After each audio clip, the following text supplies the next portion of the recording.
And ladies and gentlemen, friends, we are live. Look at that handsome man. Look at that handsome man. He's back. Yeah. Well, I am back. This is the Voice of Reason podcast, and my name is Sean Phillips. As always, I am joined alongside my two co-hosts, Mr. Andy Van Beber and Travis Kirkendall. And today we have a very special guest, a friend and trusted co-host with us today, the one and only Kasey Davis. Kasey, how are you doing today? And then the other two boobs can talk here in a second and let me know how they're doing.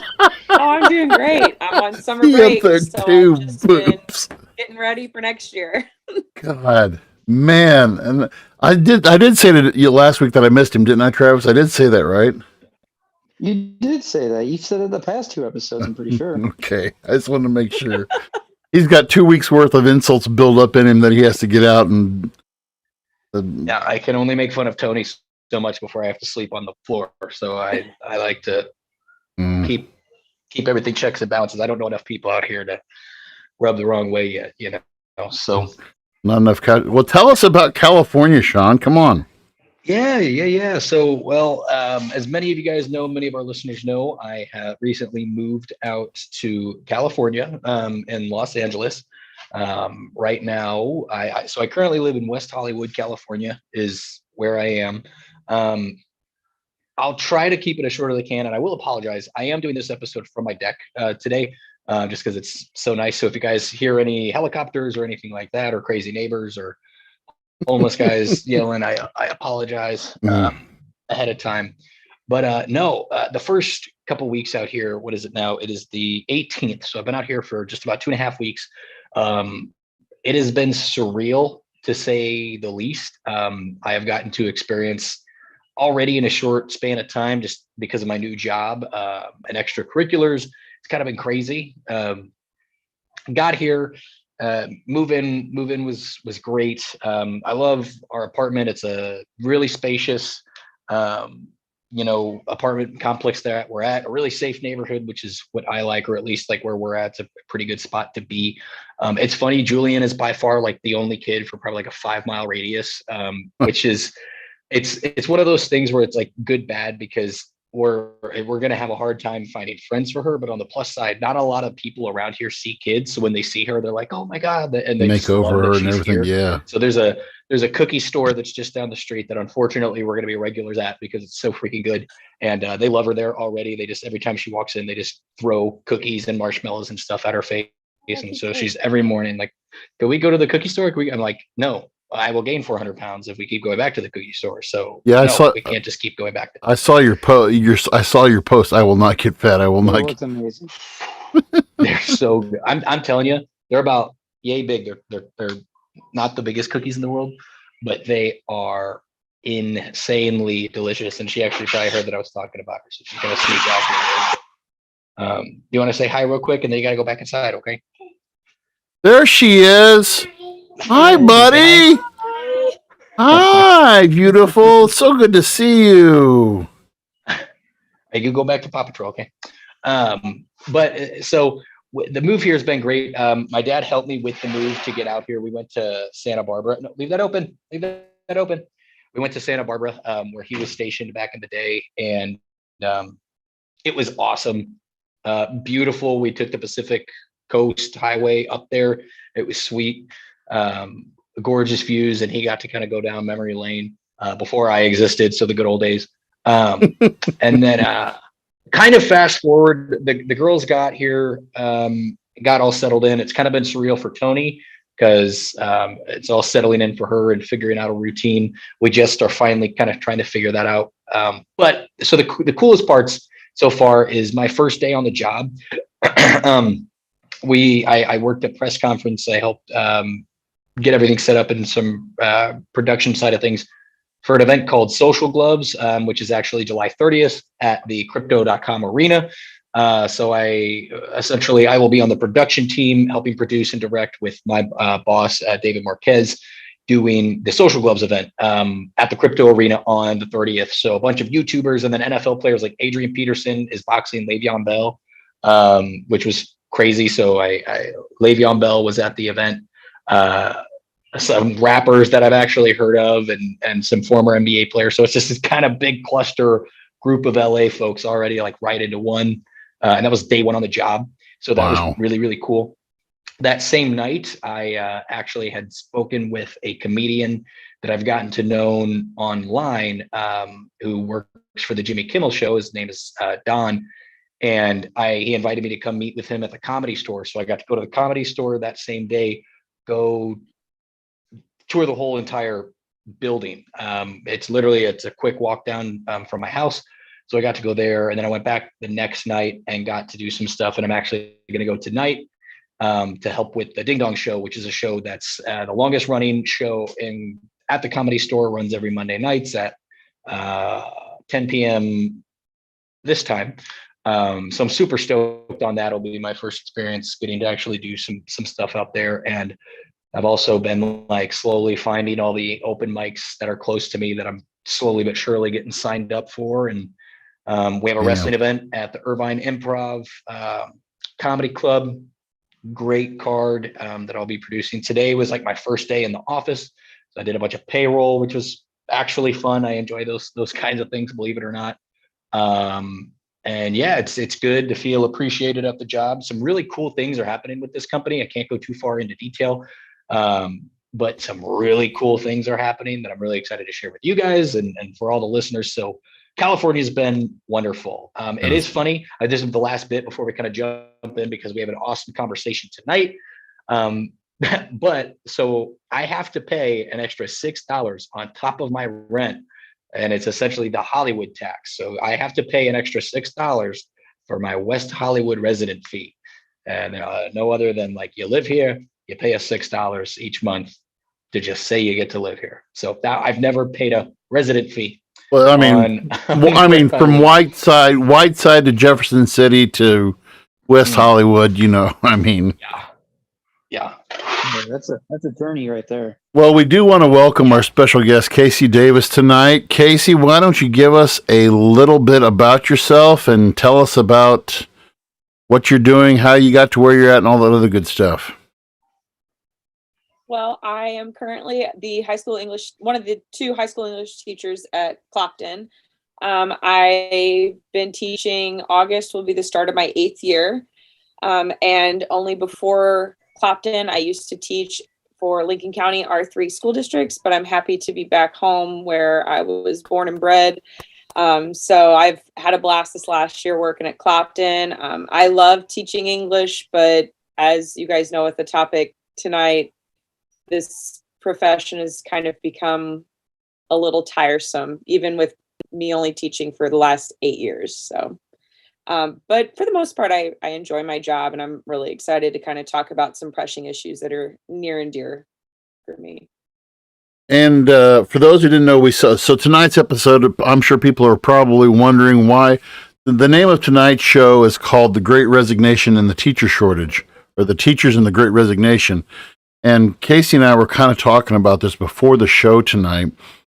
I don't know I actually don't know who termed the coin, but the guys probably were like going crazy because I cluttered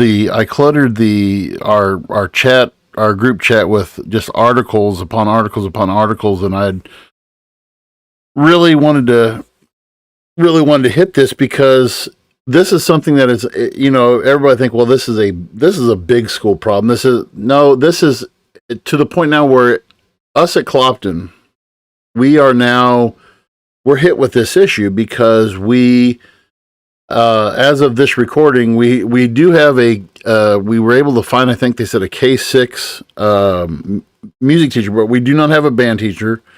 We do not have a foreign language program, which is the first time that has happened. We don't have a foreign language teacher, which is the first time that that's happened in over close to 50 years. And at Clopton, because of course, Miss Boyd, God bless Miss Boyd, she lasted for 40 plus years. And, but this is going to be the first, they're going to be, I mean, they are, I think what the plan is right now is to look at using Rosetta Stone software and having a para sit in the room. I mean, that's what it has come to. And when it came to looking for band teachers, I was talking with our elementary principal, and from what she informed me, she had called 30 different universities between Iowa, Illinois, Arkansas, and Missouri. She had called 30 different colleges, and out of those 30 colleges, I think she said that there was only like 4 or 5 music ed grads and we're not, we're talking big, little, Mizzou. We're talking, your U of I's, these are schools. We're not talking about little Joe Blow school. I mean, big and small. And I just, from your perspective, Kasey, what do you see? What would you list? And then I'll jump in here in a little bit. But what would you list as what our top stressors are as teachers today? I mean, I'm going to go with the obvious one. It is the pay. That is the biggest part. But for me personally, like one of the main reasons that I even switched schools was I didn't feel valued in this profession or treated as a professional. And so I think right alongside the low pay that we do have, I think just respect is one of the biggest things. Like we went from being very respected during the shutdown in 2020 to August 2020, we were everybody's enemy for some reason. And it got worse from there. And I think that is one of the biggest reasons why everybody's just running from this profession, because we're not treated like we're humans anymore. I would like to, I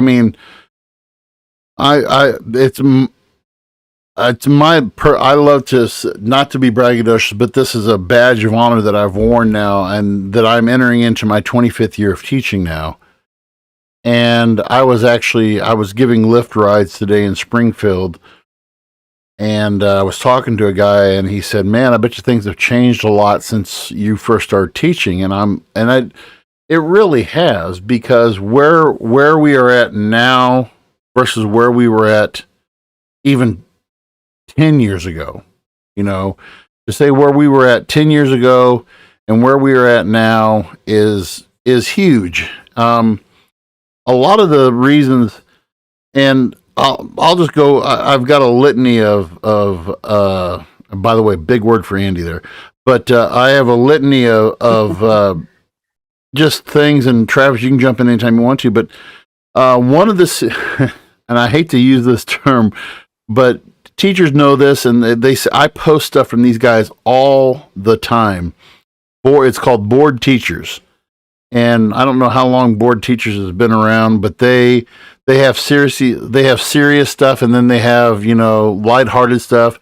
I just saw when I went to their website yesterday, they're actually sponsoring a comedy tour that teachers can get into for free if they come to one of the sites that they have. And I thought that was kind of cool. But board teachers, and they did a whole thing on what we called the Great Resignation. We'll get to the Great Resignation here in a little bit. But they said the top 15, and they surveyed their users. And this is what they came up with: the top 15 reasons of why teachers are leaving the profession. Number 1, lack of support staff. Number 2, work and personal life imbalance. And because of the demands that are growing with the teacher profession, how that is leading to a strain. 3, administration that has lost themselves. And just to say, when administrators become and luckily we have not had that at Clopton, but our administrator remembers what it was like to be a teacher, and we're going to miss Larry, but that was good for us.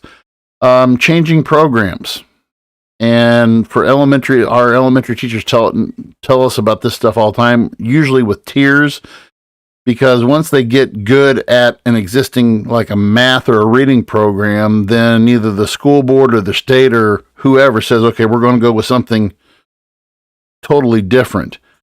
Probably the big one with a lot of people is this: number 5 reason, out of control students. Can we come back to number 5? Yes. Why the fuck does math keep changing? Why is that a thing? I don't get it either. That's why I chose English. We will. Like, We I out. never understood math back in the day, but like I've seen new math and it's not easier. Yeah. Just some of these other ones, and we will touch on some of these. Parents demonizing teachers, COVID concerns, healthcare premiums. That's another huge one. We'll talk Yes. about our health insurance, and not by anything that our board does or anything like that. I'm not going to throw them under the bus, but our health. I don't have our health insurance because it's a joke. Quality of life, because many teachers have to work multiple jobs. Lack of support for new teachers. Can't emphasize that enough. Developmentally inappropriate standards, i.e., no child left behind. Just any of those good fun things. Being held responsible for a student's failure. We'll talk about that. Politics before people. And then the number 15 was obviously overwhelming stress. And I let's just go back and we'll just talk about these. And yeah, Sean, let's just start with the new math thing. You know, as a teacher now, of a parent of a middle schooler now, and some of the stuff that they're bringing home, and she was doing this thing with how to do multiplication. And I'm like, just do the two, you do this digit and then you do this digit and then you add up to, no, Dad, you got to do this. You round it up to this and then you go over to here to this. And then it's like this roadmap to Georgia, trying to figure out how to solve a double digit times a double digit. And it wasn't like, okay, hey, take these two numbers times this one, put a 0 on the second line, add this number to this number. That's your second line. Add those together. Boom. And when I went to ask, and the teacher who I went and talked about, somebody who I trust, and I said, what's the deal with this math? And she said, and this is the thing, her words exactly, I'm not a fan of it either, but there is a movement to teach kids why 2 times 2 equals 4. I was like, why does it equal 2? Why does 2 times 2 equal 4? Because 2 times 2 equals 4. I got a multiplication chart. I'm sure you guys did too. When I was in, they gave us this multiplication chart and we just went boom, boom, boom, boom, boom, boom, boom. Erica Walker, thank you for Erica Walker for jumping on with us too. She says number 5 definitely too. So, Personally, I thought the why was pretty self-explanatory for stuff like that. I mean, it is because it is. Well, it's not like we have to be theoretical at age 9. Well, let's think about why 2 times 2 equals. I mean, I've never questioned that. It's like you're trying to reason with kids who enjoy seeing who can pick the biggest boogers out of their nose and compare it with their buddies. I mean, that's the level. I still do that to this day. So that I honestly do that more than I do 2 times 2. So thank you. What did I really learn at school? But the other one that I really want to, and we can go on, this is a separate show in and of itself, but out of control students. We are, and I've said this, and I'm glad. One of the reasons why I'm glad Kasey, I was excited to hear when Kasey was coming back to teach with us, because she was a great student. And when she came back, and I actually had lunch buddies again, I could eat. So one of the things that we do, we eat lunch together, and I've said, and Kasey's heard me say this many times before. I just say, I'm glad to teach where I teach. And that doesn't mean that we don't have out of control students, but it does mean we have manageable situations. Albeit I did get jacked in the jaw the last day of school. Yes, you did. When I was breaking up a fight. I say that tongue in cheek, literally. But, Kasey, what do you think? I mean, what's your thoughts on that when we talk about the students themselves? I think, I agree with you for the most part. I'm very grateful for where I work, because students that we do have a problem with, it's more condensed. Like for me, it's on a smaller scale, because I came from a school where we had, over 1,500 students. And so, and we had overflowing class sizes. So with out of control students there, it was hard to maintain like a safe atmosphere for the other students while dealing with behavior issues, even like from more mild cases to the extreme cases. Like we had fights all the time, um, where our history teachers weren't having to break up the fights. We were able to go get, one of the principals. I feel like we're lucky in the aspect of it is much more manageable here, but there are days, I mean, we still have to deal with them every single day. And if they're having a bad day, it's usually, and I'm sure you can think of a few kids when I say, if they're having a bad day, everybody knows that they are having a bad day. And sometimes it's manageable, sometimes it's not. And sometimes, like for me personally, sometimes it does get to me where I'm just like, I don't get paid enough for this. Well, and I think again, the blessing of being in a small school is that we can be proactive about it, because we do put bugs in each other's ears and say, hey, such and such is having a bad day. But when you have a school like, I mean, Sean, Jefferson City, how many high schools? Did they just have the one high school, or? No, they used to just have the one, then they divided into two. So there's Jeff City High and there's another school called Cap City. Ironically though, Cap City, both schools, like they just divided to two schools. They're both at max capacity already. So they're in need of a third public high school. And Cap City's only been open for like 2 or 3 years. So there's those two high schools, and then there's Helias. Helias is a really giant Catholic school that's there as well. What's their population? Do you know offhand, or you rough population of those schools? I think they both should be considered class 5, like Troy. However, because they split, I think they were given a grace period for sports where they were able to classify as 4A schools, but they're both the size of Troy. I mean, they're not smaller. They should not be 4. I think Helias, which is the large Catholic school, is able to classify as class 4, but they're also one that could be 5. It's a massive, massive high school. And then kind of like, within 10 miles of Jeff City, there's New Bloomfield High School, which is a 2A. And then there's a couple other just like right outside the city that are decently, decent sized schools. But yeah, they're both pretty massive. And I think that when you look at these COVID, and Kasey brought this up. I mean, during COVID, we were the superheroes, just like a lot of frontline workers were, nurses and doctors and all. I mean, we were amongst that group. Hey, thank you for keep on keeping on. And then after COVID was over, and I've said this many times, that the last 2.5 years have been the hardest years of my career, simply because and Kasey, you tell me what you think about that. I still feel like we're playing catch up from the COVID year. I mean, I agree, especially with like the kids' social emotional learning. I feel like one of the grades that I had, I still feel like that they were in middle school as far as their behavior was concerned. Like they missed out on all of that because the last 2 years have just been not normal school years. They haven't learned how to properly, like, I guess, interact with people in society.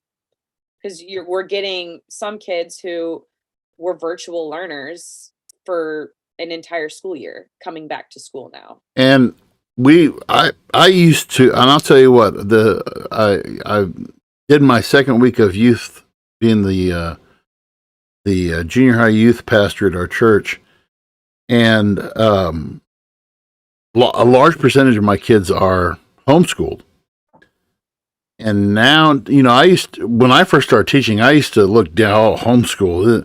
But now these homeschool kids are, to me, comparatively look like some, not all of them, but most of them look like rock stars, because they're ahead of the curve now, because whereas at one point they were a little bit behind the eight ball, they were criticized for being, oh, you guys aren't getting, but now they're getting it done, because parents didn't stop. They're like, hey, we're still doing school.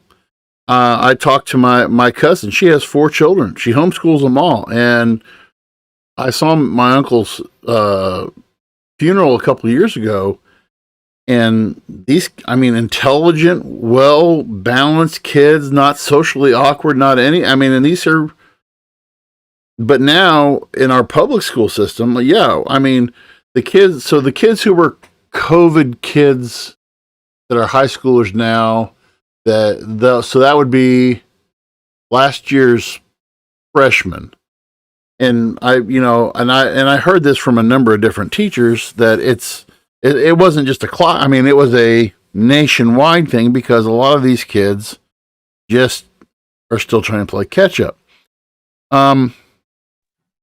And so Kasey mentioned the Great Resignation. So I read an article out of Money Magazine this year. I'll just read the first paragraph and then we'll comment on it. It says, America's teachers are fed up as the Great Resignation continues in full swing. Teachers who quit their jobs are particularly likely to feel angry and blame low pay and the pandemic when they leave the classroom behind. Now, so at the end of the National Education Association, which is basically it's the largest teacher organization in the United States, and they do a survey every year. Well, last year they did a survey, and they had 30 out of the people who they surveyed, 37% said they were going to leave the job earlier than what they expected. This year, that number is up to 55%. So over half of those, and by their numbers, they interviewed. Now get this: they interviewed 3 million teachers. And out of the 3 million teachers they surveyed, 55%, you're talking what? 1.5 million teachers are saying, hey, we're getting, or 150, no, yeah, 1.5 million. You're right. 1.5 million. Looks like you need that new math. I need that new math. Let me tell you, by God, let me tell you. But you have 1.5 million teachers who are saying, we're done. You know, not that many are entering programs. No, in college, and it's one of these things where we have taken teachers for granted. Now, I said, and when we get back to the issue of pay too, you know, this like you said, this Great Resignation. I mean, it is a phenomenon that is happening not only in teaching, but of course in a lot of other professional careers. And I think the number one reason is because you don't feel appreciated. And Sean mentioned it within his job that he's doing that. He's like, I'm glad to be in a job where I feel like I'm being appreciated, you know? And I think the key, go ahead. No, oh, I'm so sorry. I thought you were about to finish up. No, well, go ahead. Finish your thought. No, I was just going to Travis, I was going to ask. Go ahead.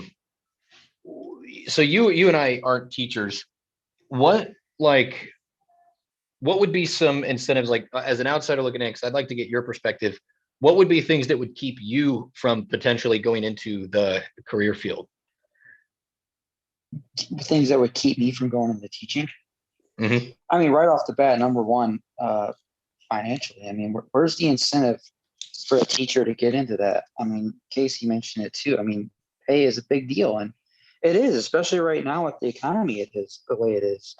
You know, you mentioned you have teachers who are having to work multiple jobs to make it ahead. So right off the bat, you're trying to get new teachers and new people to get into this field of work. But it's like, why would you get into something if there's doubts that you're going to be able to pay your rent or pay for, basic cost of living and things like that? I mean, right off the bat, that's huge. Well, and then you mentioned benefits too, which I don't. You're speaking on Clopton's behalf, but I don't know how many other.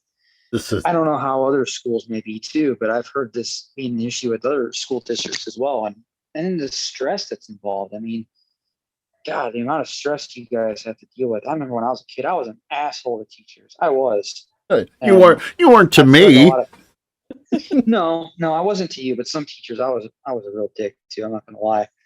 But I think about that now, and it's like, God, how could you? One, I feel bad now that I'm older about it, but it's like, God, how do you expect somebody to work under Trying to that think of kind of which teacher stress? you gave the most business to. Like thinking like I don't know if you ever made any of them cry. So I'm just like trying to think of which one Oh it would have been. man. Yeah, we could. I don't know, but I think about that, and it's like, how do you? There has to be an incentive. We have to really put an incentive on teachers, and we have to really, if Well, we want teaching to improve, we have to pay teachers better. I think number one. well, another study that I looked into, and this is by the Wall Street Journal, and they took their data from the Bureau of Labor Statistics. So as of November 2021, the number of people quitting work in educational services has grown faster than in any other industry. Okay. So in 2021, the Bureau of Labor Statistics said 182,000 people quit their jobs in February of this year, not even making it through a full school year. 182,000 alone in February left education. Got back from that Christmas break and we're just like, Well, yeah. I wish I could get say it. I was surprised though. I mean, I had a former, and I'm not going to mention this person on the air, but they're one of my former students who was in their second, I believe their second year of education. The first year of education was during COVID. And this person said, left halfway during the school year. And I asked this person, why, do you mind me ask what? And their response was, number one, not feeling appreciated by administration. Number two, being vilified by parents. And number three, no respect. No, I mean, and Can you guys get into that, you and Kasey? Kasey, you mentioned in the beginning of the show how like teachers went from like heroes to villains. Can you guys kind of get into? I don't know how specific you can get, but I don't know. Can you give more details on like what that means exactly, like for you guys?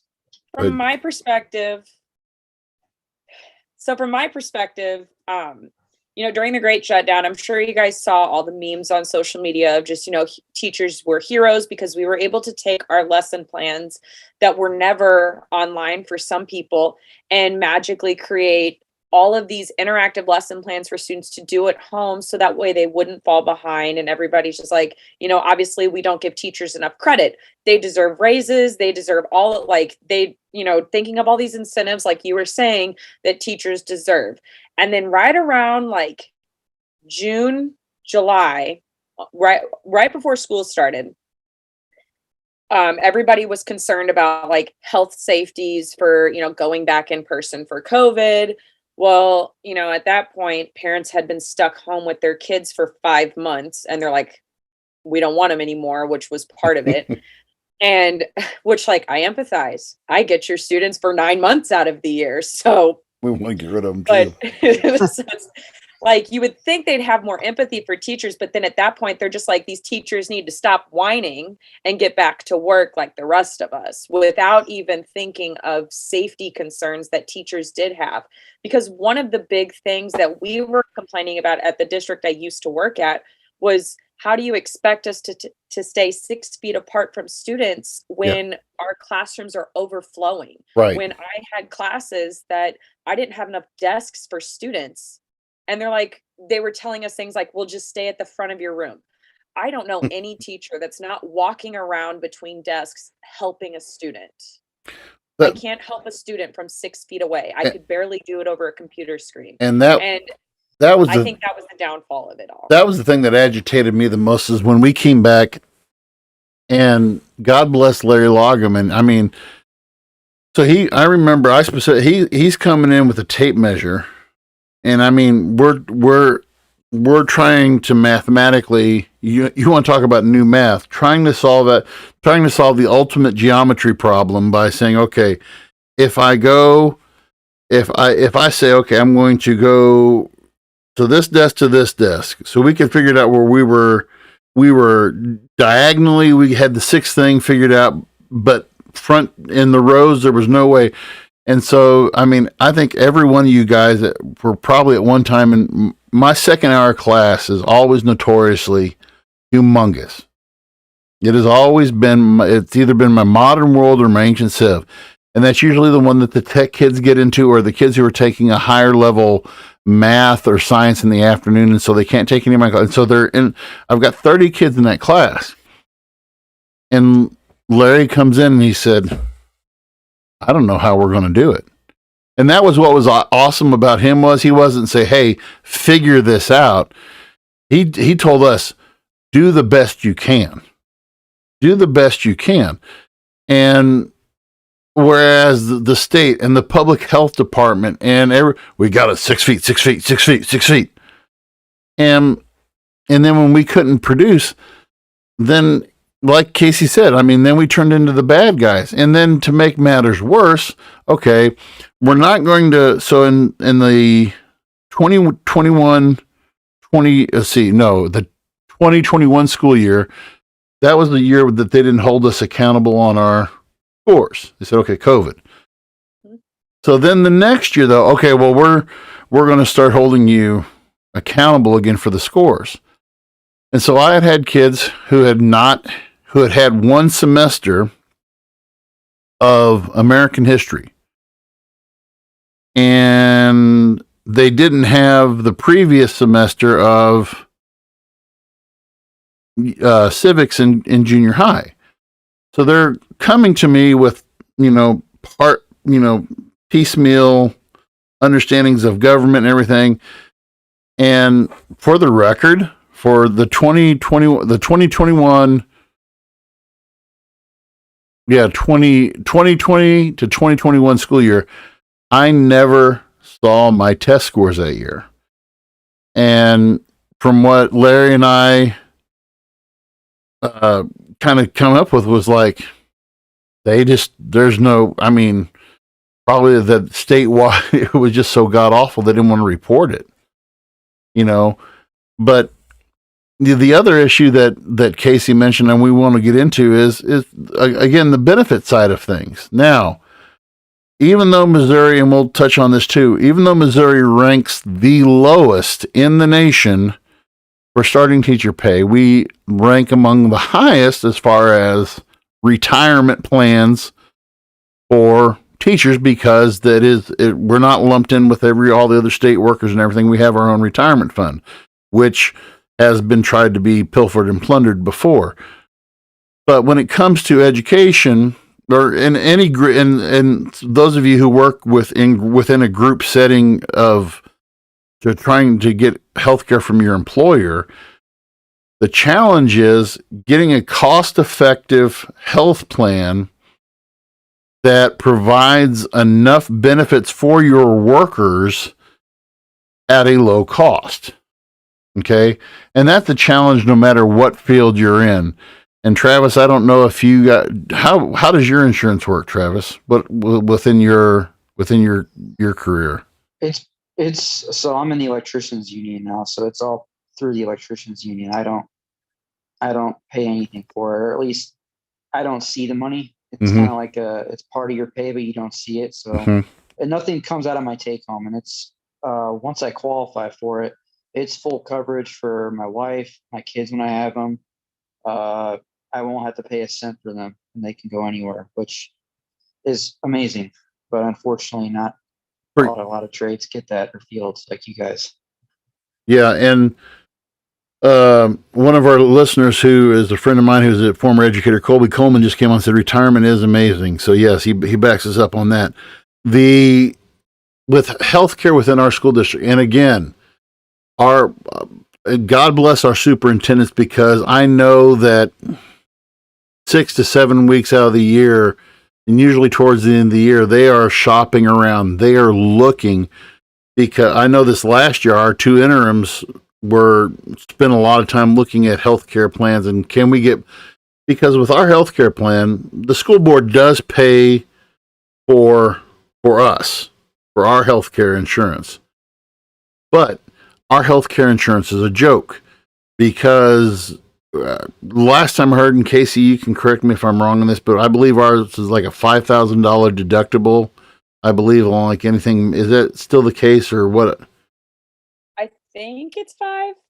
I think. So what it boils down to is it's basically a major medical insurance is what it is. Like if you have cancer or car accident or something like that, you know. And so I've been under my wife's insurance plan as long as we've been married. Or I mean, I go into the doctor's office, I pay $30. Done. I go into the hospital, I pay $200. Done. You know, if Bradley has to go to a specialist, $50. Done. And you cannot. And schools have tried, and especially Missouri, they've tried these. I don't know if the correct word is a consortium or just group where they all try to, you know, put in. And yeah, Amanda Henderson just said, depending on the plan you have, there are different levels. So correct. There are, and yeah, so there are different levels within the insurance program that you can take. But when you have teachers though, who can say, okay, so let's just weigh in just that part of it. Okay. So we're talking students, we're talking parents, we're talking pay, we're talking benefits, and you've got to make it to where I think for some of the younger teachers, you know, for us, and I say us when my group was going in, it was kind of like, okay, enjoy the prestige of being a teacher. You're going into it for the kids. You're not going into it for the money. And as cliche as that sounds, I mean, that's kind of been the mantra that I've held all these years. I'm not in it for the money. Of course, I also married a sugar mama. And so, you know, she makes double what I make. And so, and that became official this year. She officially does make double than what I make. But, you know, I think with that saying though, that saying's become almost toxic for teachers. Yes, it has. As a way to shut us up, because it's like, yeah, I do it to help the kids, but I did not sign up to have 2 or 3 jobs just to make ends meet as well. I deserve to have a life outside of my job. Right. Like It's not volunteer work for you guys. Like, and that's one of the big things, at least from an outsider's perspective, as someone that's, you know, I've got family in education. I've got obviously a ton of friends there that are in education. The same old tropes kind of always been like, I remember, you know, you watch like those throwback movies where there's like a teacher and there's always some dickhead jock's like, I drive a car that's worth double your salary, you dickhead teacher, thanks for giving me this stuff, you know, all that kind of shit. Mm-hmm. But when it's weird that's the narrative that, again, like Kasey, like you said earlier, you are around a particular student, especially in a smaller school setting, where you are around a student more than the parent is most days, right? Throughout the year, pretty much once you start seeing them in high school for that 4-year chunk, you pretty much see that kid more than the parents see that kid throughout that time. Now, it's weird. Again, I would say there's only been one teacher particularly that I ever experienced that was a bad teacher. All of my other teachers were awesome. I had one that was not a good teacher.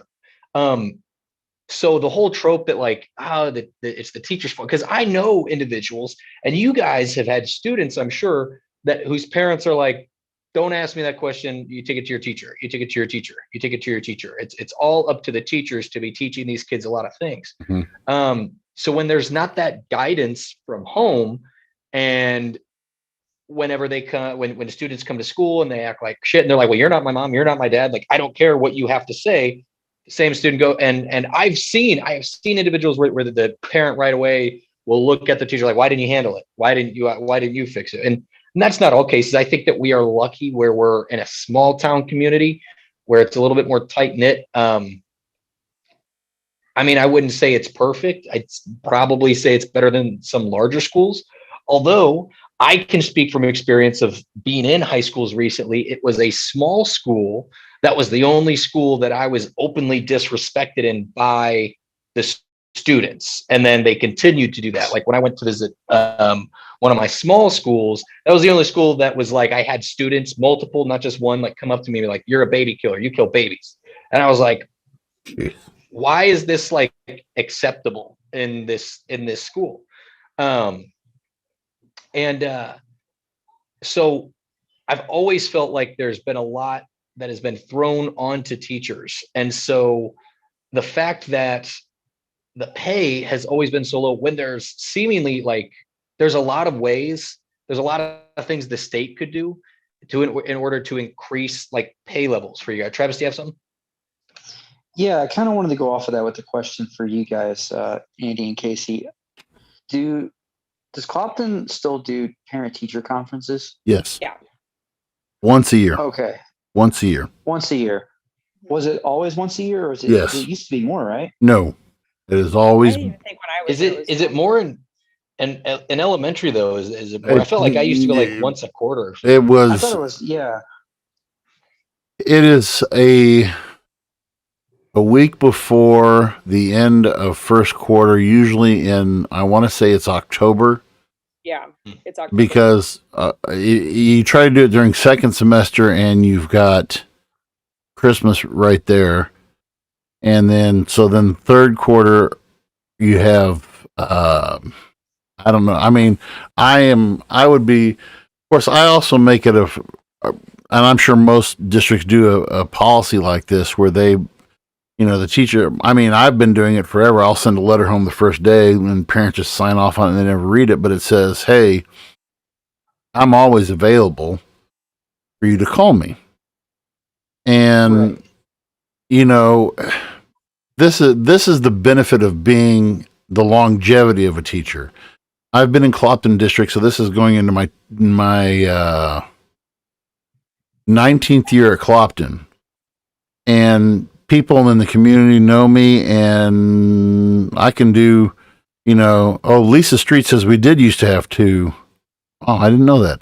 So Lisa Street, who's one of our elementary teachers, said yes, we did used to have two parent teacher conferences. I wanted to ask, like, with that though, like, parent engagement, if you guys could rate it low, medium, high from your experience. At our school, go ahead, Yeah, I was Casey. gonna say, our Well, you've school, worked I at- thought it you've was worked pretty. Yeah, I worked at a really big school compared to Clopton, and I would say low. And this is the same story you're gonna get every teacher that says this. The parents that don't need to go. Go. The Yep. parents you really need to talk Parents to that should go don't. never Yep. show up. Yeah, the Yeah. one, and you guys probably remember, I would get so bored at parent teacher conferences. I would actually offer extra credit if your parents come in. And of course, I would grade. even then, it was always the kids who didn't need extra credit who come like, oh, your kid's fine, go away. All right. Yeah, they're doing great. But yeah, and parent involvement, I think, is, and here's the thing: you cannot, just because you live in a glass house can't mean you can't throw a rock at somebody else's glass. Because parents today they're overtaxed. The whole system is overtaxed because you have parents who are trying to make money to get their kids to be able to have food on the table for them, and so That's the thing. and I you remember like, and sorry to cut you off. no, go ahead. I'm been out of it for 2 weeks. I don't know where I'm at. I remember like when we did field trips and stuff like that, band trips all the time. There was so much parent involvement, all the time, whether it's like fundraising, whatever it was, there was so many parents that were there like all the time. And in little ways, like I've said it before on the show and I'll say it again, like Travis's grandparents were some of the best volunteers for the basketball team because they would take photos of me sitting on the bench. It was awesome. And all the other athletes. But then again, like band trips, like when we went to Six Flags every year, there was always a lot of Well, while you're dealing with that, Sean, I will say Amanda Henderson, who's another one of our great coworkers, said ease of communication is both a plus and a minus. Parents can reach us at any time. Some reach out in inopportune times or in inappropriate ways. I can say amen, amen, and amen to that because that that's the blessing and the curse of a small district. Nothing makes my skin crawl more when I've had a kid who I have had maybe a particularly rough day with, and then after work I go to Walmart and there's that kid's parent. I mean, nothing makes me squirm more than that because then they want to corner you and then they want to talk to you, which has been good for me to move to the Clopton area. But at the same time, I'm just like, oh, God, you know. But I also, yeah, and Colby Coleman says, thanks to social media too. One of the other things, Other thing. what's that? I said social media is a whole other thing that teachers are Yeah, and we discouraged from even having almost. Yeah, and you know, one of the things that I really despise about social media is, and sometimes it is, parents vent their frustration. Okay, come talk to us. But and I've seen this more of as a coach than as a teacher. Parents will come to you, and I have seen this as a teacher too, where that kid got in trouble that day at school, or that kid got the F that I just posted in grade books. And how great technology is that they can see in real time what their kid's grade is, but also in real time they can get hot and bothered about it. But instead of letting it cool down, calm, be collective about it, It's on the phone just like that. Why don't you? And then it's the same story. Why don't you like my kid? Why don't you like my kid? And I'm like, I love your kid. That's just that's the reason why they got the grade they got. So, Kasey, I don't know if there's anything you wanted to add to that one or not. Oh no, I completely agree. Instead of having parents call though, this just is something that I brought with me from my previous district. I don't want them to call. I want read receipts. So I would much rather email. And if a parent does call, I turn around and email them back because I've had to play that game of it was your word against mine. I had divorced parents putting me in the middle. Yeah, I hate that. And so ever since then, I'm just like, I will only do emails. If I call, I follow up with an email because I want those read receipts. Mm-hmm. And then I go so far past of putting them into SIS, like into our little communication log that Portal, we have. yeah. That I copy and paste them and save them in a Google document. Because at previous districts, even if it's not just parent communication, even if it was communication with my administration, I've had to send it to my union anyway. Mm-hmm. So it's just, and that might just be like my own personal trauma, but sorry, my dog. Hey, 2 weeks in a row. Sorry. It's the Clopton. It's the what's the reason curse. It's okay. But yeah, that's my like own personal thing is that I just do emails now because parents love to vilify us. And so if I have it written down, I can be like, no, this is what you said. And this is what I said. And in true school fashion, when you guys can't see it at home, but Sean has raised his hand on our Zoom cast. Sean, did you have a question? Well, I did. Well, I saw Travis do it, so I was like, "That's actually brilliant." Because I didn't want to interrupt. So, two things. First, for the listeners that don't know, it's actually I never understood how someone could fail one of these classes just because it was the only class that we actually had where you had 2.5 days to work on your homework. And homework never changed. It was the same 4 things. There was 4 types of homework you were going to get. You're going to get a note card quiz. You're going to get like one of them packet things. Like it was generalizations. Come on. Yeah. Come on. It wasn't, I'm not complaining. I'm saying, no. I won't complain because if it ain't broke, don't fix it. You know what I'm saying? Like, you actually had to do the work, but it was like, here's the assignment. You now have the remainder of class to work on it. And then you had so much time to actually work on it. And then before we actually graded it, you still gave us another 10 to 15 minutes to actually complete. It was, if you didn't get it done, it was actually impressive. It was more impressive to Well, fail that's that why- class than it was to get an A in that class. You had to That's try why to V fail. always Yes. said, And one of my said I former never students failed a student. this year, Cole Hunter, thank you, Cole. He said, don't remind me about Andrew's note card quizzes. Thank you. Thank you, Cole. We are, What were you saying, Travis? I was saying, I remember V always told us, he's like, I've never failed a student. They've always failed themselves. and that's been, that's a borrowed quote. I don't want to see this educator's name because he's an educator philosopher, but he wrote this great book called The First Day of School. Sean, his name is Harry Wong, but I'm that's the guy's name. It's a fake name. That's a fake name, and he knew what he was doing. Yeah, but he always said that quote he said was that in order for students to learn responsibility, you have to put the ball in their court and say, hey, look, and I've to this day, Travis, I still say that I have never failed a student. Students fail themselves. If you can't do the work, okay, and this is where a lot of it comes back, and this is another one of the struggles that teachers deal with. Okay, there is a thin line between personal responsibility as a student and the professional responsibility of the teacher to help that student. Okay, now, case in point, I went over. So this year we decided we were going to go back. We had some students who had missed some credits and stuff like that. We had 2 students who needed to graduate, and our teacher, Larry, said, "Hey, can you cook up a month-long, summer school virtual thing on? We'll pay you for it." And yeah, that's no problem. And of course, the 2 seniors, they came in, they locked down.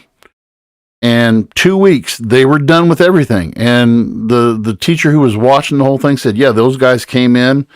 They came in at 8, and they could, leave until It was like 1. yeah, till 1.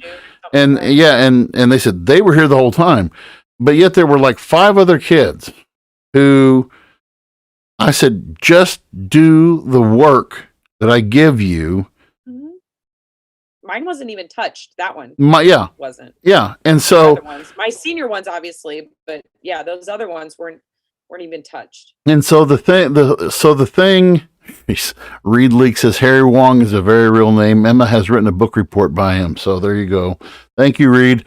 But, and so this is the other thing that we have to talk about when we talk. Teachers have to worry about, okay, if we're going to prepare these kids for college, because I've heard this argument many times as a teacher, both at Clopton and when I taught at Bloomfield, my kids weren't ready for college.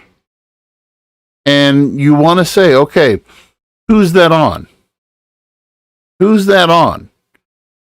Because if you take me for government, you're going to write 8 papers in a year. And we're not talking short little copy paste papers, even though some people tried that. It's going to be, hey, apply thought and do this. And, it's just, and this is another reason why teachers are leaving the profession in great droves, is because we have, by our Department of Elementary and Secondary Education, they have these, and I don't know if Amanda's still on or not, but of course, the grade level expectations. Yeah, GLEs. GLEs. And by the end of this year, kids must be proficient or mastery or whatever in X course. Okay. I think that this whole thing is just like English has like 30 standards. Yeah. And so you've got to touch on, Amanda says Missouri Learning Standards now. That's what they're called. Thank you, Amanda. And so we have to be able to, you got to be sure that you touch on this. And I had to let our principal wanted us to reevaluate are we meeting every one of our Missouri learning standards over the course of the school year? And then we had to show in our, if you go to my room, I've got a binder, and I'm sure Kasey has one. I know Amanda has one that shows, okay, here's what we're doing day 1, day 2, day 3, day 4. And throughout the year, then we have to show. And so there's another reason why teachers, because now we're having to educate, discipline, and then you have to, and Lisa Street says they have to do, an elementary has to do them in every subject as well. And so now we have this mountain of responsibilities. And I guess to kind of circle this back around to where we started at, you are doing so much and you're getting paid so little. The level of responsibility has grown. The amount of pressure has grown. I remember way back, and if Lisa's still on, she can back us up on this too. When we started teaching, there was this nasty little beast that came out that was called outcome-based education. And this is kind of fit into all of this stuff.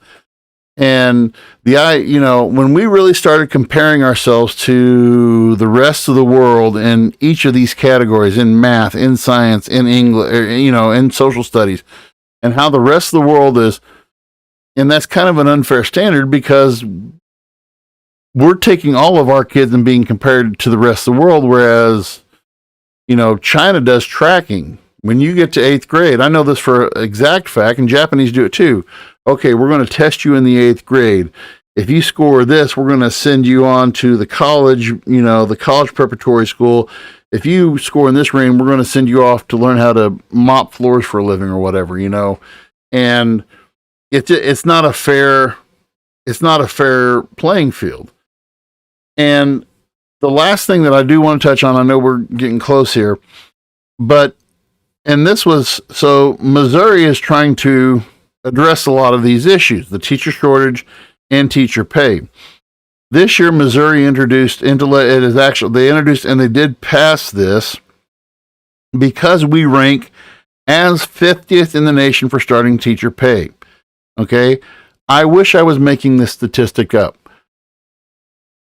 Starting pay by law in the state of Missouri is $25,000. Okay. Now, this has been on the books since this has not changed since 2005. You can go look this up. Okay. Now, on average, starting salary for Missouri teachers, by what I had, is a little bit more than $33,200. Okay. Only Montana pays teachers less, starting teachers less. All right. And so what ended up happening was this year they passed this new law that says, okay, you have to pay your starting teachers $38,000 a year. Now, and for the record, this is a one-time deal. Okay. And it's kind of like a grant. And you don't have to accept it if you don't want to. You can continue to pay your teachers, but if you accept this grant, then we will pay part, school district will pay part, and this is for first-year teachers. Now, in some of these smaller school districts, when you go to for the locals who know, like the Bond Cells, which is a K-8 district right south of Louisiana, so you would have some starting teachers who would be if you were to go in and start working at Bonsell, you would have some of these guys who are first-year teachers who are making more than the 15 and 20-year vets. Okay? And that doesn't trickle, so that $38,000 doesn't trickle on down the pay ladder. That's just right there. Boom, $38,000, and it's just for this year. And that tells you that it's not a problem that needs to be addressed. The government we're going to put a little Band-Aid over this wound. We recognize this gives us a black eye. Oh, it's negative press. Oh, we better do something about it. And then they can go around and hey, look what we did. And, and we're not going to get into the political side of this, but it is a very real issue. When it comes to money within the states states want to spend money on infrastructure. States want to spend money on building, helping build, which is a noble goal, building businesses within the school, within that school district to help bring in more tax revenue. But as the state themselves, budgetary wise, schools are kind of on the lower end of the stick. And, I still remember been 6 or 7 years ago when they cut transportation. They cut transportation funding.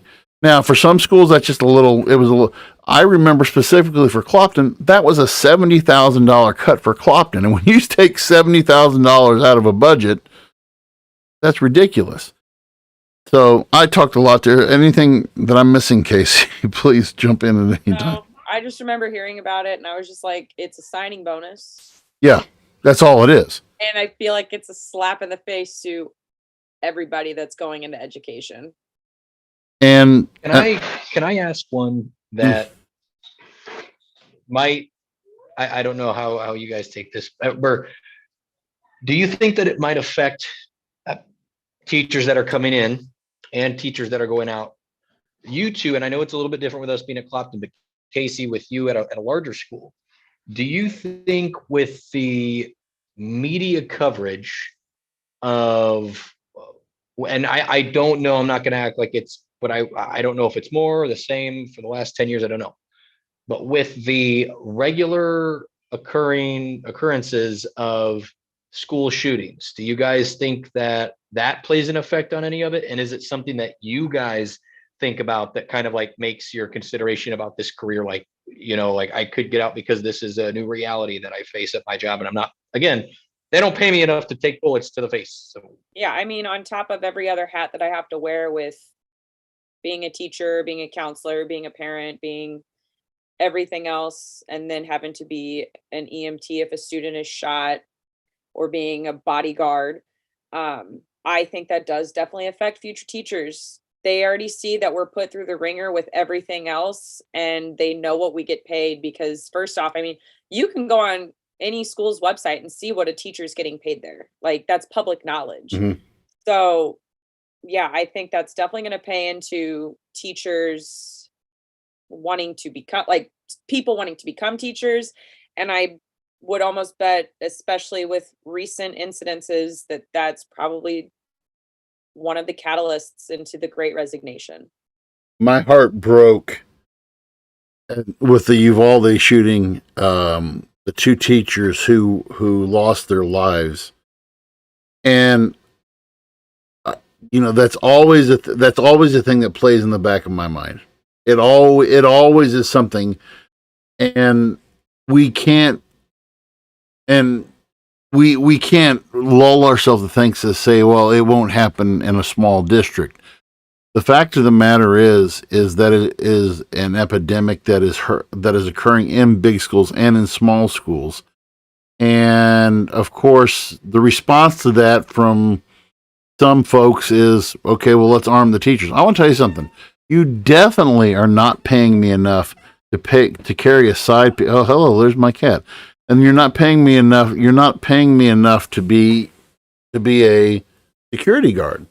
Mm-mm. And I mean, my marksman. That's not my degree. Yeah, my marksman skills are lackluster, to say. I know I got two military guys on here who probably spent their fair time on the range, but I'm not a good shot. And our every year, and it'll happen this year at the start of the year. I appreciate it when our local law enforcement guys come in and they give us our safe school training. And I mean, a few years ago, they did an evaluation. Okay, where are the vulnerable areas of our school? And we took it seriously. We no longer have all glass front doors to the school building anymore. To me, that scared the crap out of me, that one of the most vulnerable places we could be in that school building was in the cafeteria, where it was all glass doors out front that you could probably kick in with your toe,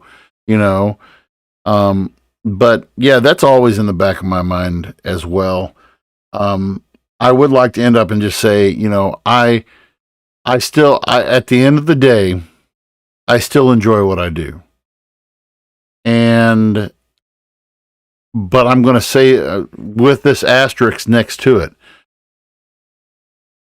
at this point in my career, I cannot leave where I'm at, because I think starting over with me in a new school district, that's just a nightmare that I don't want to visit and that I don't want to see, and that I wouldn't want to put up with, reestablishing yourself with students, trying to establish discipline, trying to, and I give my hat, and I'm not saying this because she's on here, but Kasey does a stellar job as, into our district, because she laid down the law day one, and you pretty much have to, when you're a teacher, especially these new teachers, I think some of the things that they dealt with was, well, I'm going to be friends with the kids. You're not, you have to be, yeah, yeah. Please stay away from me. It's after school. Yeah. Away. Go away. And don't talk to me right now. But yeah. So great discussion there. And Sean, that's your cue. Yeah, sorry, I was like, I couldn't get to the mute button. Travis, do you have anything to add? Any other questions you wanted to sprinkle in there? No, I don't have any other questions. This is definitely a topic I'd like to revisit, because there's a lot more stuff we can get into, and maybe even we didn't start to discuss possible solutions and we didn't even address, we don't have time, but we didn't even address the fact that Missouri is actually lowering lowering standards for new teachers to get in, just so they can attract more teachers to the field, Yeah, so, we gotta there's definitely something we gotta retouch on that. Yeah. But, so, and I would like Kasey, to thank you for your time. Yes. Thanks for being on. Yep. Oh, thanks for having me. Yep. Always. And yeah, and if there's not a music teacher, old drum major Kasey might have to, bust out the woodworks. And I forgot about that. Yes. Dr. Smith, if you're watching, there's our solution right there. No. Thanks, Sean. Man, I started out as a music major. Really? Wow. I did, yeah. And then you got smart and said, "Holy crap!" I didn't want 8 a.m. classes. Before we sign off, too, Sean, and you didn't. I don't know if you knew, but I forgot to post this. But our giveaway for our merch plays. Please visit the merch page. But our giveaway is this: if you share this podcast, you share this page, you share anything, I get the little thing that says such and such shared this page. Last week we only had 3 shares last week, so those 3 folks, whoever, I've got the names written down somewhere, but those 3 folks are entered into the drawing for a free whatever from the merch page. Your choice. We have the jerseys, we have the hoodies, we have the t-shirts, we have the dry wick, we have many cool things. And on the cost of that, you think, man, that jersey is a lot. That cost of the jersey also includes your name and choice of numbers. Sean, we are not going to put 69 on the back of any jersey. Okay. Putting 69 on the one that I buy. So just don't you worry about it. So please, and we will have that drawing. We will do that drawing on the first, I guess our episode will be, it'll be the August 1st show. We'll do the drawing live and we'll see who our lucky winner will be. But definitely. Thank you, Kasey, for joining us tonight, and we really do appreciate it. Oh no, thanks. I had a great time, so thanks for having me again. And it's good to have the fearless leader back. Yeah, no, it is great to be back, and I am excited. As my schedule kind of starts to settle down, there's a whole lot happening in my world that I can't wait to share with you guys. Listeners, it's good to be back, and I'm excited to continue to bring out and bust out some great content with you guys. Again, thank you all so much for listening. Make sure, like we said, give us a like, give us a share, be a friend, tell a friend. Again, there is a lot of very good things happening in our world and new connections that are being made, and so the voice of reason is going to be on the up and up faster than ever before. So Strike while the kettle is hot. Again, we appreciate all of our listeners, everything you guys do. Thank you all so very much. And I can't wait to talk to you guys next week. See you guys.